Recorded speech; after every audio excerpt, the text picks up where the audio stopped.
This is March, the best month of the year. Nothing like it. And unfortunately for Louisville, the Cards are kind of limping into March, but that's, what, we take it, we can get it. And there were a few years there where you would take being a solid six-ish seed going into the NCAA tournament, which I know that's not what Louisville fans want to hear. And trust me, we're going to be critical of what happened on Saturday. But at the end of the day, it's March. March Madness is coming, and Louisville's going to be a part of it, and it's the absolute best time of year for college basketball. With Coach Mark Lieberman, I'm Jack Grossman. This is Floyd Street's Finest, powered by the Field of 68 Podcast Network, presented by Tile Boxing, where Coach Lieberman gets fit. Title Boxing, located at 849 South Hurstbourne Parkway. You can reach them 502-630-0600. Your first class is free over at Title Boxing. Also presented by Kentucky Branded, your place to get Louisville gear, Kentucky gear. If anyone's hate watching, there's always a few. That's how it goes. I love it. I'm good with it. Hey, that's how it goes. But Kentucky Derby gear as well. Kentucky Branded, your place for all of that. Follow Coach on Twitter at Coach Lieberman. I'm at Jack Grossman 97. Like, subscribe, follow on YouTube, Spotify, Apple Podcasts, however you're consuming this. We appreciate that. Got everything out of the way, Coach. Louisville falls to Clemson over the weekend. Mikel Brown has had the back injury flare up again. Not great times for the Cardinals. No, it's yeah. I mean, what else can we say? There's just something that is off. I wish I could give a profound answer as to what the elixir is to what the issues are. I don't think there's, whether it's the roster construction, defensively, just getting after it, just having a disposition and just defending like your basketball life depends on it. And then offensively, you see what teams are doing, just really top locking, not letting guys out on the 3-point line and late corralling around the basket because they know they're just going to either try and get to the rim or shoot three. So from a defensive standpoint, you kind of figured out, all right, this is how we're going to guard you. And then they're just not explosive offensively. And they're not turning teams over or getting out and running, Jack. And if you can't do that, and they play with tempo, and if you're not going to have a disposition defensively and just be absolutely gritty, it's just a bad mix. Yeah, let's start on the offensive end because we've been I would argue, fairly critical on the defensive end. I think most fans would agree with that as well. And the defensive issues are still there, obviously. Giving up 80 points to Clemson and getting lost rotations, really struggling to keep guys in front. All the same stuff we've been talking about. But on the offensive end, that's kind of been the backbone of this team, the thing that's kind of been the saving grace. Okay, this is how they're going to win games in March. To me, the Clemson and the North Carolina game as well, we've seen a troubling trend. And you brought it up, like teams figuring out how to guard this team, taking them out of their actions. But the bread and butter of Pat Kelsey's offense the first 2 years and what's made Louisville great on that end of the floor each of his first two seasons at UofL has been, one, like you said, playing with pace, ball movement, player movement. I feel like, especially the latter two things, Clemson's just going to make the game a rock fight. That's what they do, so that's kind of expected. But Louisville's ball movement and player movement was so subpar of what we're used to it being, both in the Carolina game as well and in Clemson. I mean, Conwell and Brown took, 65.5% of their shots in the Carolina game, and it's just, you're watching it, and it just doesn't flow the same way that it normally does for Louisville. And to me, that's, as much as the defense has been the thing that I've harped on, and we've harped on most of the year, there's always that thought in the back of the head, well, you can get into the NCAA tournament, you get hot from three, you can win a couple games that way. If Louisville isn't playing with that offensive flow and they're not getting the shots that they're supposed to be, I mean, there was a play where Ryan Conwell dribbled the ball up the floor, stood there for about 5-10 seconds, got a screen from Roos, takes two more dribbles, and jacks a three. That's not good offense. You can take 30, 35, 43s a game running really good offense. Louisville's done that a lot this year. But now you're taking 36 threes in a Clemson game, and a lot of them are just bad shots without the ball movement, without the screening, without everything that makes Louisville good. That to me is just very alarming as we head down the stretch here, that Louisville's kind of regressed on that end of the floor this past week. Yeah, it's you talked about last year's squad. You had the consummate veteran point guard in Chucky Hepburn who could get you into your offense and understood where good shots would come from. And they just seem to get better at just sharing the ball, running good stuff. And where this team, Ryan Conwell is going to hunt shots, but that's nothing that in the past it hasn't been from a selfish standpoint. But there are times where, yeah, he's going to take me shots. But what are you doing on the defensive end to change that? And then offensively, yeah, they're stagnant. You could see, look, Isaac McNeely, I mean, you want to see the ball go through the rim. I almost, you could play Monday morning quarterback till the cows go home. And I know everybody does that. But as a coach, maybe get him into something where he comes off a chin or something towards the basket where you can get him maybe a layup and he can see the ball go through.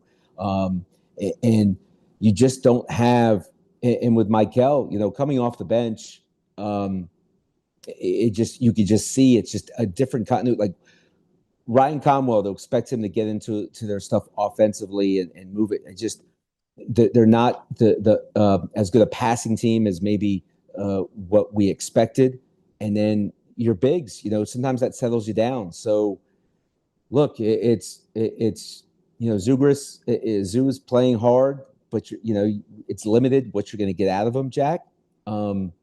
It doesn't look fun. It doesn't look like there's synergy. It doesn't look like they're connected. It doesn't seem like that there's any issues on the floor. You don't see guys, and sometimes I wouldn't mind that. I wouldn't mind guys get on, and sometimes I've said it a million times, championship teams are player-led, Jack. So, hey, let's get better shots and maybe being confrontational where they can get into some stuff and get downhill. And really, maybe sometimes a team needs that. And sometimes that comes from players. And sometimes it comes from coaches. But you can just see a disconnect right now. Yeah, you can see it really. It's more evident on the offensive end of the floor. I think correct me if I'm wrong on this, but it feels like a little bit though, like there's a lack of trust from the other guys, especially with the front court, like the idea that you can dump the ball down to Frew on a roll and that he's going to finish at the rim. I think the play that I went back to with Mark Ennis earlier in the week in the Carolina game was Louisville has a 2-on-1. Kenai Roos is, to his credit, a guy that has had his struggles. And for the people that have been very hard on Isaac McNeely and said you need more of the Roos Hadley lineup, you got that on Saturday against Clemson, and Kenai Roos gave you 1.2 rebounds. Yeah, and he wasn't good on either end of the floor, to be honest. He's not a guy that right now is going to be relied on to score. What he needs to be is, and we mentioned this, I mentioned this months ago, and we've talked about it, I've harped on it. He's got to be the Horace Grant. He's got to be the guy that is not running plays for, but rebounds, defends, runs the floor, gets putbacks, does those type of things. I'm not sure if he's buying into that. I'm not sure if he knows who he is, because he just seems to be on the perimeter and it's one or two dribbles and then he's going to pass because, he's not going left and he's just not explosive enough off the bounce to get anywhere. And that's that's the nature of it. That's what this team is right now. And to say, okay, I'm not at their practices to say how they could fix it offensively.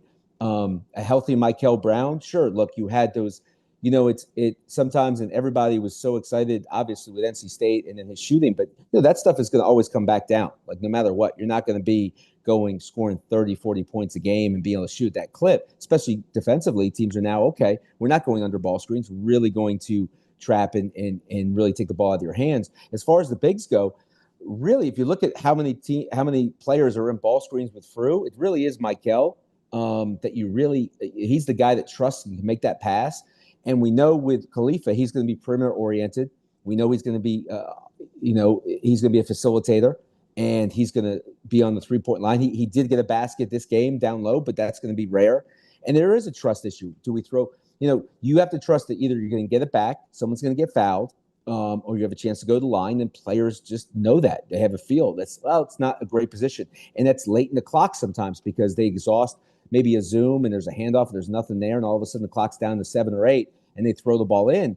And then, hey, you can really take things away, and who's going to really score that basket for him, Jack? So, but I really do believe, Jack, and it is connected. They have to be able to get stops. If you can't get stops and go in transition, then you know what? Your offense is always going to be stagnant, because right now they're just not very efficient in the half court.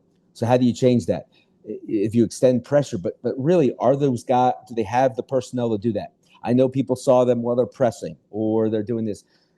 Teams have slippage late in games, and they're going to just, they have a 10 or 15 point lead. I don't know if they have the personnel to extend that pressure, but Jack, I really believe that's the way to get out of a funk, to change it. And all of a sudden it's crisper on the offensive end when your defense is trying to cause turnovers and getting out and going.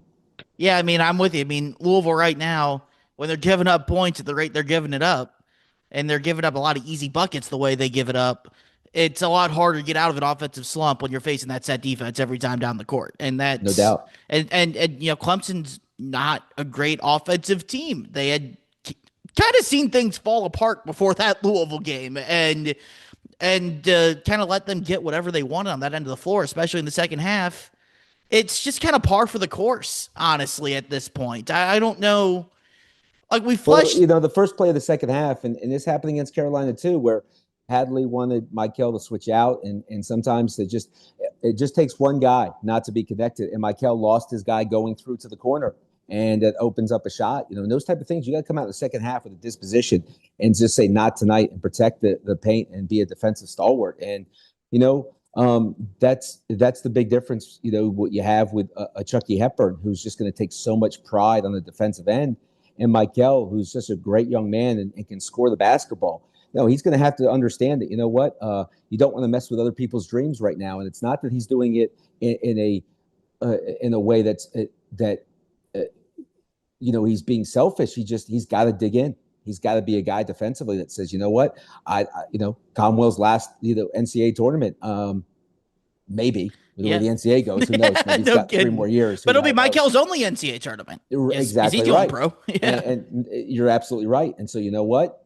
It's a big thing that I have always stressed. Don't mess with other players' dreams. That means just, hey, you know what? Sometimes it's not going to score. How can we get a stop, a deflection, and get out and go? And when that team's doing it, they have the athletes to go out and finish, and that's a fun brand.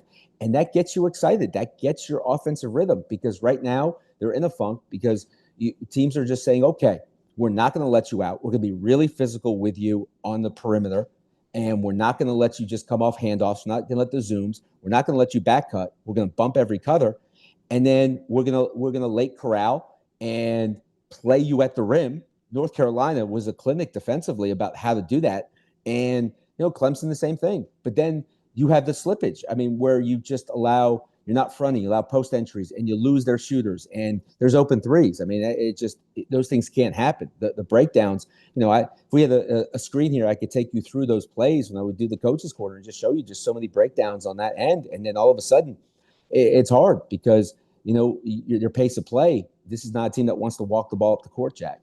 And if you look at NC State, right, it's off rebounds and misses and going, right? And it's just playing fast. I mean, the play that sticks in my mind in the second half was Clemson runs just a simple ball screen up the middle ball screen. I don't think Louisville really knew what their coverage was supposed to be. It looked like Hadley was trying to switch and Brown was trying to tail. Meanwhile, Roos doesn't tag. Whereas you probably want, if you're switching that ball screen, then Hadley takes his man, Roos can tag, and then Brown can X out to the wing and you take everything away. Instead, Roos stays home on his man, which is probably the wrong thing to do, but it's either going to be a dunk or a wide open three, no matter what happens there. And it's just simple things like that. Knowing what you're trying to accomplish defensively is just Louisville looks completely lost on that end. Yeah, the second play in the second half of North Carolina threw Mikel Brown in the ball screen and indecisiveness, and there's an open three. And it's the same thing. Yeah, just being understanding and calling it out loud early and often. Those are things at this time of the year that you better be, and it could be simplified that we are going to switch every ball screen and just front and work. And we've seen that be effective for them at times. But I don't know if it's a communication issue. I don't know if there's different coverages that they're going into in the games.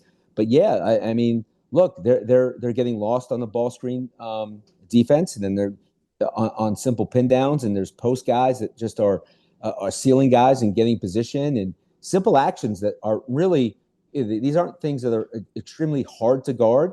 You just have to be engaged, and you have to have a want, and you have to dig in and get those stops. And when you do get deflections and so on and turn teams over, I just think the lack of just absolute just dogs on the perimeter right now to really speed teams up and make them uncomfortable.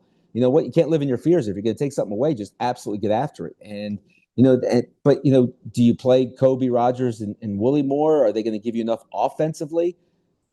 It's just right now that I think it's just a team that their identity is just they're not sure who is going to be the guy to fix it. And Mikel's just going to have to be a better defender right now too as well. I mean, obviously he's struggling with a back. Yeah, But well, I was saying, Mikel, we got to see if Mikel plays first. Yeah, look, that's an issue if he plays tomorrow night, right? I mean, you would think that the way he was grabbing his headband, and you saw the trainer just kind of like trying to console him a little bit, and him just riding the bike. Do you get on the plane? Do you get 2 days later? Are you ready to go?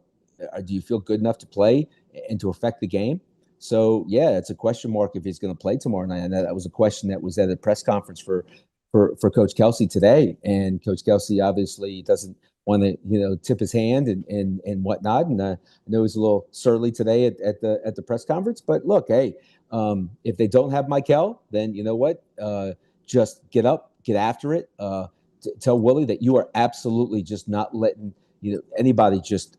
And that goes for the whole team. And again, I'd just love to see Roos just be an absolute dog on the perimeter. I'd love to see all these guys just, win one of those games. I know people like to use the term rock fight. Just get stops and hold that team to not playing hope defense, but actually getting stops and turning a team over.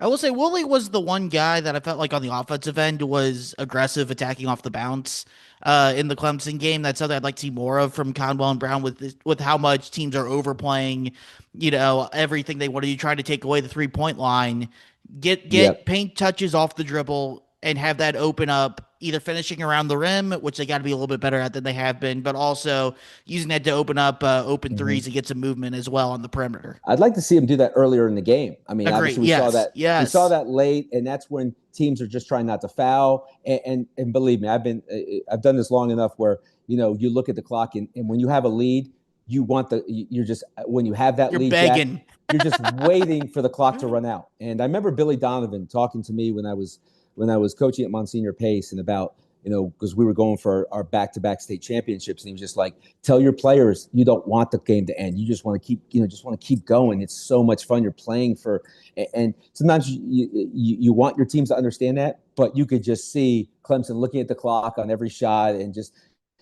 almost that little slippage and so on. But Willie has the talent. You could see from a step out to the dribble moves to his strength.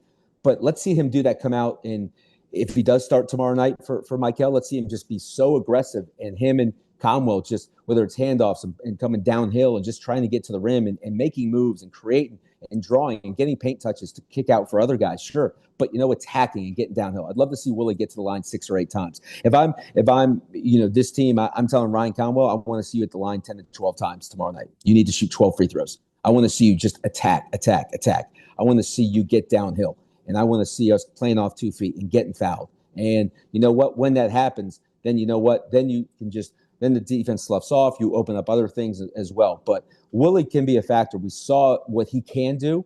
We just need to see that early and often. Yeah, and that's the big thing. I mean, I know, especially the Carolina game, fans were not thrilled with, the foul disparity or whatever it was. But how many times have we said, I know we've said it before, but every time people complain about it, it's just worth reminding.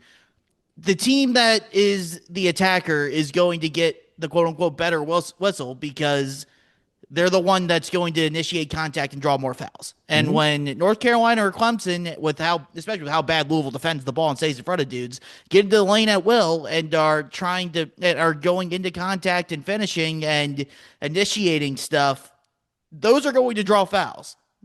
36 jump shots are not going to draw fouls. It's not rocket science, guys. That's how that's going to work. So you want to get to the free throw line 6-8 times, you gotta attack off the dribble, not be afraid of contact, and try to finish strong through contact. And you're going to get rewarded with more whistles because there's actually going to be fouls as opposed to standing there and doing 3-point shootout practice. Yeah, and I thought Mikel against North Carolina was doing his his best effort to get to the line and attack and try, because that's the biggest way that you want to calm a team down and stop a run, Jack, is get to the free throw line. If a team goes on a run, the best way to stop that is to get your defense set, and that's to get to a free throw line and so on. And sometimes that's not going to happen for the 3-point line, as you said. So you got to attack. So Mikel Brown, even in this game, just was sometimes settling, was getting to the rim at times. Obviously, he was some discomfort. But I just think it's a matter of calm Will and Wooly right now, because those guys are going to have to be combined, get into the line 20 times. I'd love to see that those two can do that. And you know what? If they're doing that, then they can open up. Then you're going to have to maybe help. Then you're going to have to come off guys. Then maybe a McNeely gets going or another guy gets going. And then every time they attack, a body comes off a body, Jack. I'd like to see Roots around the basket every single time, just trying to do a putback. I don't care if he fouls out with 5 offensive fouls because he's going over the back every single time. I'm telling him to be obsessed with rebounding on the offensive end, and every shot's a pass to him off the rim or backboard. And that's what they need. They need to get second shots. They need to be getting to the line. They need to be powerful and attacking and so on, because you just don't have the bigs that are going to do it. You just don't. So the guards have to see, you know what? The onus is on us to drive through contact, shoulders to hips, and attack. I want to ask you this, because when you were on staff at Louisville, or on a team vaguely similar situation to this.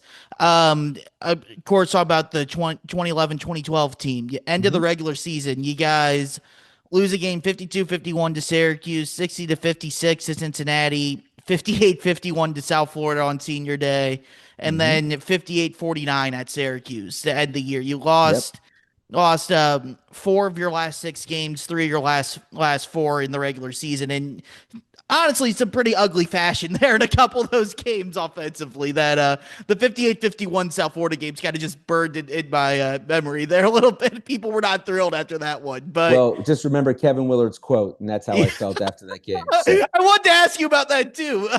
How far off was he on that quote? He's just spot on. It was as accurate as can be. But was it worth it?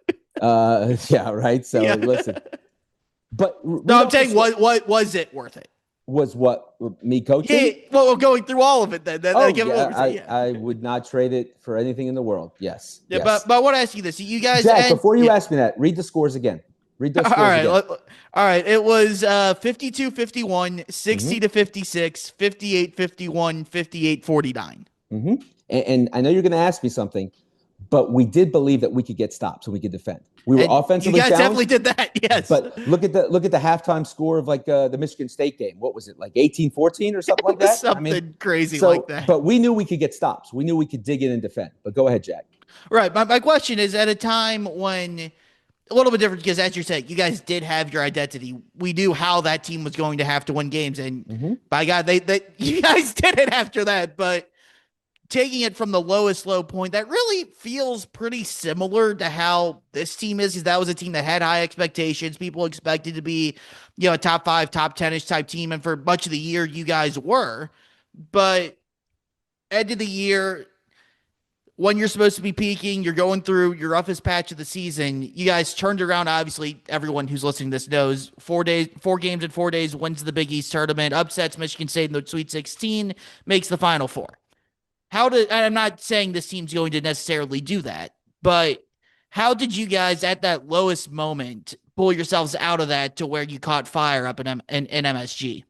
Well, I talked earlier about, player led, and you had guys that were just pissed off. All the players were pissed off. Coaches were pissed off because obviously Coach Pitino is just killing us too. So then we're killing the players. And it was just a matter of, okay, it's either battle back and absolutely have a disposition, or just wilt away and succumb to all that. Or this is a new brand. But Jack, we could hang our hat on saying, you know what? Not tonight. You're not getting. We're charting every paint. We're getting deflections. We are getting after your ass. We're defending you. We're going to get stops, and we have to win. Beat Michigan State. I don't know if we scored 30 points in that game, but it didn't matter because we're not letting you score 30. And that was our mindset, and we're defending you. And then that was our disposition. That was our identity. And so we knew we could do that, because my gosh, if you're just going to say, well, we're going to have to shoot the lights out to win games. I mean, if you look at all the past, even look at Florida last year, right? I mean, they defended you, man. They got critical stops. You look at that, they could play that way, and those guys took pride. You had shot blockers, and you had such big guys, and right, Houston and Duke defensively, just masterful, right? And then this year, Michigan is so good defensively. Duke is so good defensively. Houston is so good defensively. Connecticut is masterful defensively, right? So St. John's is going to defend you, right? They're a dangerous team. I think, yeah, you got to have the offensive firepower. You got to have NBA players, and they have an NBA player. They have a lottery pick. But you got to make a decision about who you are and what you're going to be. And going into the NCAA tournament, you've got to, it's a different animal because the arenas are different. The times are different. It's the whole warm up is different. You're not used to it. You can't simulate it. So can you get stops? Do you know that you're going to be able to do that? And I think this team, without a shot blocker, and I just, how many charges have the bigs taken like this year as well? Like, where are those guys Have they taken one? Erasing mistakes. I'm sure at some point, right? Right. Like, so like if you're not going to be and physically willing, right? Like, so what? You get dunked on. Doesn't matter. Attack a charge, right? And erase a mistake from somebody else and shrink those gaps and then say, you know what? I'm guarding you. Everything's going to be a tough 2 or tough 3. That's just, it really is. It's simplistic, but it's the truth. And that team didn't waver. We had some really gritty guys, and we had some really winners, and I think this team does too. I think you look at it. You have guys that have won, and they understand what it takes to win. And they know, they've been preached since they were kids. Hey, you got to get stops. This is the sport where, you play both ends, right? It's not football. It's not where you come out on offense or like you got to defend. You got to, and you look at all the national champions, those teams, right? They were just, those teams could get stops. And so they're not going to get shot blocking. So let's be a team that doesn't let you get any paint touches, and let's have our bigs be at 2 places at once and attack charges and really, let's switch every ball screen and let's just not live in our fears. Let's just say, okay, let's simplify it, Jack, and say, we're switching ball screens. We're making sure we're going to get through pin downs. We're getting through those actions. We're fronting the post. We're going to make life tough for you. And then you know what? They have enough offensive firepower that they get those stops, Jack. They can turn you over and go. 23-18 was the score at halftime of the Michigan State game, by the way. Right. I think Swapshire hit like a couple threes or something like that. Gorgie hit a 3. I remember that. Right? No. Okay. It's just one of those things. But the way he defended, that's, you talked about Conwell. Like one of the rules we had, and I've always had that rule. Coach Pitino had that rule. Look, if you're going to defend like that, go ahead. We'll live with you taking a shot like that. If you defend and we could trust you on defensive end, you've earned that right. Coach Pitino just had it about he gets along with players who work hard. He has no issues with players. That was his quote that just was yesterday, I believe, or after their last win. Was just, hey, I have no issues with the players that work hard, and no coach does. So if you're going to compete and defend, we have no problem with some of those shots. If Ryan Conwell comes down and dribbles 9 times and shoots it, but gets down and doesn't get beat off the bounce and is shrinking gaps and gets a steal and gets a charge, go shoot away. But you know what? If you're doing those things, Jack, then you're out running and you're going to get downhill.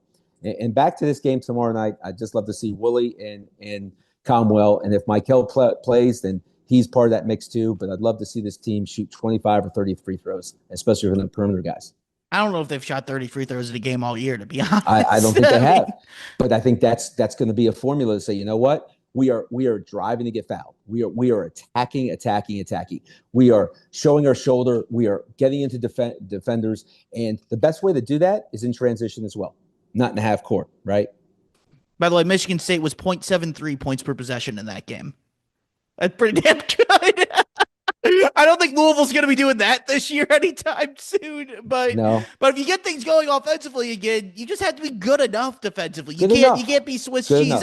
So the example I think of is, and again, I don't think this Louisville team at this stage is winning a national championship. That's not a hot take. But if you think about Duke in 2015, they entered the NCAA tournament. I think it was 42nd in KenPom in adjusted defensive efficiency. The whole knock on them was they're not going to defend well enough to win a title. We've been through this all year. And this Duke team is very much the exception to it, not the rule. They finished, after they won the championship, cut down the nets in Indianapolis, They finished the season 11th in Ken Palm's Mm-hmm. efficiency rating. They jumped 30 spots, something like that, in 6 games. And that is so incredibly rare and hard to do. But it has been done before to where you can commit yourself to the defensive end even this late in the season. It a lot of, the data of the 29 games or whatever it's been that Louisville's played this year probably shows it's not going to happen, to be completely Mm-hmm. honest. But if you're someone that's looking for hope and looking for, something that can turn around, you can point to that and say, well, they can do it. Why not us? Type of deal. And if I'm in the locker room, I would probably be using that as an example of like you can still commit yourself effort wise to where yes, you don't have the physical pieces, you don't have the shot blocking, but that doesn't mean you can just get blown by 15 times a game. Right. You look at this and you have to be good enough. You don't have to be an elite level defensive team. But if you could start turning teams over, if you can get out and run more, then all of a sudden things can happen. But they're going to have to buy in. They're all going to have to do it. It's collective effort. If I could tell you why, I've been part of teams that had struggles at the end of the year, but it was building to a point where they understood what it took to win. And they understood that on that end of the floor, it's paramount to just getting stops, getting deflections. We have to do it. You got to buy in. And again, you just don't want to mess with your teammates' dreams. And teammates have dreams of winning championships, so you can't be the guy that's allowing the blow by. You can't be the guy that's late in a rotation or the guy that's not sprinting back in transition. You can't be that guy. And at this point of the year, there's no longer, well, we got this next game and we're going to look at the film and so on. This is it. You've got 2 more regular season games, and then you got the ACC tournament, and then that's it. There's no must-win games in February. There's must-win games in March, and these are the must-win games now because that's it. And so I just wanted to see this team. What I'd love to see for tomorrow night is this team just be absolute pit bulls on the perimeter from a guard and wing standpoint and get to the line 20 to 30 times. And if that can happen, that's going to get a belief with these guys and say, you know what, I feel good about, hey, we're taking a step. We're taking that understanding what we need to do in the NCAA tournament for us to knock off a team or two and get to the Sweet 16. And if that can happen, anything can happen. Yeah, I'd say Louisville, a team on the year too. When they get to the line, they're 28th in the country in free throw percentage on the year. So they're good when they get there. They just don't get there very often. They're 219th in free throw rate offensively in the country. Not ideal. With as good as they shoot, they need to. I'm with you. They need to make that more of a priority to get to the charity stripe. Yeah, look, it's they got to figure out what's going to work. And it doesn't mean it's going to be a constant formula of, okay, we're just going to put our head down and just try and drive against a set defense. So it's all connected. Let's get out, get stops. Let's get in transition and get downhill. Let's be better with our cuts. Let's be sharper with our half-court execution, and let's get downhill. Let's get to the free throw line. Yeah, I'd say then you talk about must-win games. Syracuse is absolutely a must-win game just because if you were to drop that one and then lose to Miami on Saturday, which I do think they're going to lose to Miami on Saturday. I'm going to be honest with you with with how physical Miami is and they're playing good ball right now. The front court, it's a bad matchup for Louisville. It's just we've seen them lose that game all year, and I kind of don't see why they wouldn't lose that one now. To be completely with you there, but Syracuse is a team very beatable. They're not. They're just not great. They got some talent, but it just hasn't come together there for Red Autry's team this year. If you were to lose that game, not only does it hurt your NCAA tournament resume, that probably sticks you in the 8-9 game in the ACC tournament. You don't want to be the 8-9 game in the ACC tournament because you don't want to be playing Duke on Thursday at noon. Well, You would look, like to yeah. avoid them in a quarterfinal there. The ACC tournament, there's a lot of chances to help your resume there. I don't know if Louisville could do enough to get to a 5 seed at this point, but to at least solidify yourself as a 6 seed, you can go out there and if you could win a couple games in the AC tournament, that would be beneficial for you. Maybe build some momentum, get vibes in a little bit better of a place than what they've been at. But if you're in that 8-9 game, there's just not a lot of hope there that you can actually go on a run when you run into that Duke brick wall on Thursday. If you were to get past the Wednesday game. Yeah, and it's tough for me. You look at them, their body of work.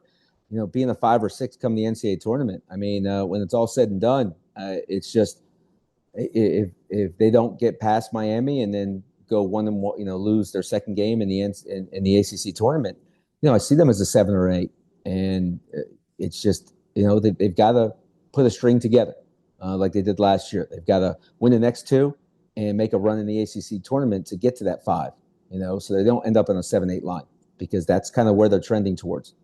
Yeah, I would say they're definitely closer to a 7 than they are a 5 right now. As far as the ACC tournament goes, I know Bracket Matrix has them as the third 6 seed right now. That takes all the bracketologists that they like to. I'd have to see what fielding the 68 had them in when they recorded Mm-hmm. earlier on Monday afternoon. But as far as the ACC tournament goes, if they were to win against Syracuse and then fall to Miami, that would there would still have to be figure out what everyone else does in the conference. But more likely than not, they would be the 7 seed Mm-hmm. playing either Florida State or Notre Dame in on Wednesday, which does basically nothing to help your resume. Pretty much that's a can't lose game, but that's the type of game you play when you're the 7 seed. That's that's where you're at there. But by the way, fielding the 68 does have Louisville as a 7 seed now. They would have them playing UCLA in the 7-10 game and then Florida. So good luck with that. Louisville Good was to luck with get that, that is right. draw. Yeah. But that's where this becomes important because, oh boy, we Mark Geddes and I talked about, hey, if you're trying to make a Sweet 16, the differences between the 4 and the 3 seeds are very different around a 32 team. You don't want to be playing Florida right now. Let me tell you that it doesn't take a whole lot of analysis to It's, tell it's you it's that would be a rough one. But you're basically playing the Monstars. So yeah, like, you yeah, need Jordan and Bugs Bunny, because that team is they're just yeah. monsters down And low. then the other 2 seeds are Houston, Iowa State, and Illinois. Good luck with any of those games is Exactly. kind of what I would say. But I think, look, yeah, it's not out of the realm that let's hope that they could put some strings of wins together. But goodness gracious, I mean, they could fall to an 8 yeah, at this point. So, that's the other thing. So right now it's a matter of, okay, we just talked about, I want to see them get to the line. I want to see them really defend the perimeter. That's what I'm going to be watching for. I'm going to see where it's not okay for someone to blow by you. It's not okay not to be matched up in transition, pointing, talking, making sure we're getting to people. Because you just don't want to give a team like Syracuse that has athletes that just give them any life. Yeah, you know what? A team like that is so dangerous, because they almost, at this point, you know what? We're just going to go out and play. And so those teams are scary. Trust me, those teams are scary to prepare for. yeah, they're unpredictable. You never know what you're going to get out of a team like Exactly. that. Mm-hmm. But if Louisville were to get the 7 seed in the ACC tournament, though, win that first game, which I would assume they would beat Florida State or Notre Dame. Mm-hmm. I think that's a fair assumption. Then they get Virginia on Thursday, which still a very tough game. A team that beat Louisville on their home floor without Mikel Brown earlier in the season. But that's a game, at least in theory. If Louisville plays well, you feel like you can win that game. Yeah. Duke, if you're in the 8-9 game, unless you go out and hit 23s or something, I just don't see where Louisville beats Duke at this point. To where if you're trying to get on a roll, it's like, okay, you get Virginia, then after that you'd get either Miami or Clemson on Friday. You have actual chances here to build out your resume instead of just running into the brick wall that is possibly the best team in the country at Duke. Do you have Duke as the best team in the country right now, or are you going Michigan, Arizona, Yeah, I mean, I didn't even mention Arizona Florida? earlier. Yeah, like, Yeah, to me, I've got Duke, I've got Michigan, and then I got Houston. I still think Houston, and then again, but Arizona, Iowa State. It's just in Florida. Florida is just, they're so good. All yeah. those teams. I mean, it's just, yeah. But Duke just, I'm telling you, man, what Shire has done, and to make Duke almost likable. Because it really is. It's not like, I like the way they play. I like what they're running. I like their energy. I'm a big fan of what he's done, and you're a member of the tribe as well. So it's Oh yeah, fantastic. Yeah, yeah. But, I love that part of it. But yeah. yeah, I mean, Duke and Michigan are kind of the 2 best teams in my opinion. And Duke beat Michigan on a neutral floor. Uh-huh. So like that's and yeah, LJ Kaysen tore his ACL earlier I know. over the That's weekend. Like just, yeah. he was playing That was really good brutal. ball. Oh, he's playing great. That's brutal. Those are the type of things. I still have Houston winning it all. I still have Houston. To me, somehow it's going to just play its way out that you get your heart broken the year before. I just think that's the way sometimes the basketball gods have done it, and I think I'm still laying. Houston. Luke Hancock and I are going to put a little a shekel or two on them to win it all. And the odds are pretty good right now. So we'll see how that goes. Yeah, you're getting them. You're getting them at a good time right now. I Yeah. know After they've kind losing of. three straight and then bouncing back for sure. Wasn't that the ultimate rock in a hard place thing? You had on one end Houston, who hadn't lost 3 games in a row in 9 years, uh, Mm-hmm. going to Fog Allen Fieldhouse, where Bill Self was 41-0 on Big Monday as the Kansas Right. head coach, and Kansas hadn't lost back-to-back home games since 1989. Like, was Yeah, it was something's definitely, got to yes, something give. is definitely got to give. And I like that team a lot. I mean, look, that kid is special, and maybe all of a sudden, come NCAA tournament time, he says, you know what, I want to win a national I mean, championship. he has to actually play That's what I'm saying. yeah. Maybe he just says, you know what, I want to win a national championship, and who knows? It's all the rhetoric and all the stuff with him. It's just a shame. Like, we just don't know. Nobody knows, and so we all speculate, and we'll see. But this is going to be a fun one for sure.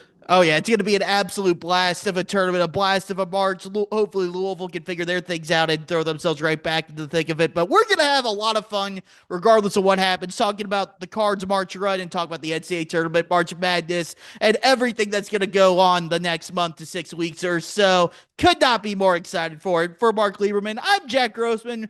We'll be on top of things all month long, all March Madness long here on Floyd Street's Finest. We'll